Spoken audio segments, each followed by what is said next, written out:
नमस्कार. शेतकऱ्यांसाठी दिवसभरातील महत्त्वाच्या ठळक बातम्या. सांगली जिल्ह्यात यंदा 1,31,000 हेक्टरवरील ऊसाचे गाळप अपेक्षित. खानदेशात पूर्व हंगामी कापूस लागवड अंतिम टप्प्यात. पश्चिम विदर्भातील अकोला आणि बुलढाणा जिल्ह्यात 6,000 हेक्टरवरील फळबागांना वादळाचा फटका. दूध व्यवसायातील भेसळीचा कलंक पुसून टाकणार आयुक्त तुकाराम मुंढे. राज्य सरकारचा निर्णय, 3 लाख क्विंटल बियाणे उपलब्ध. कृषी मंत्री दत्तात्रय भरणे.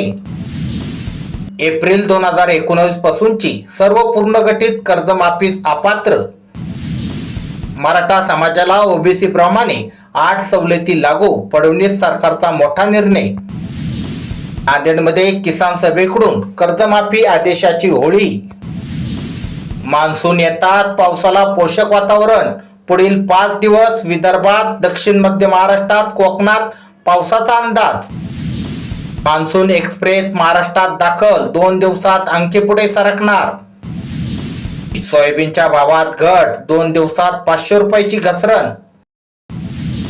100% एसटी बसेस इलेक्ट्रिक करणार, मुख्यमंत्र्यांचा महत्त्वपूर्ण निर्णय. अशाच प्रकारच्या शेतीविषयक महत्त्वाच्या बातम्या दररोज तुमच्या मोबाईलवर बघण्यासाठी आत्ताच आपले चॅनल सबस्क्राईब करा. धन्यवाद.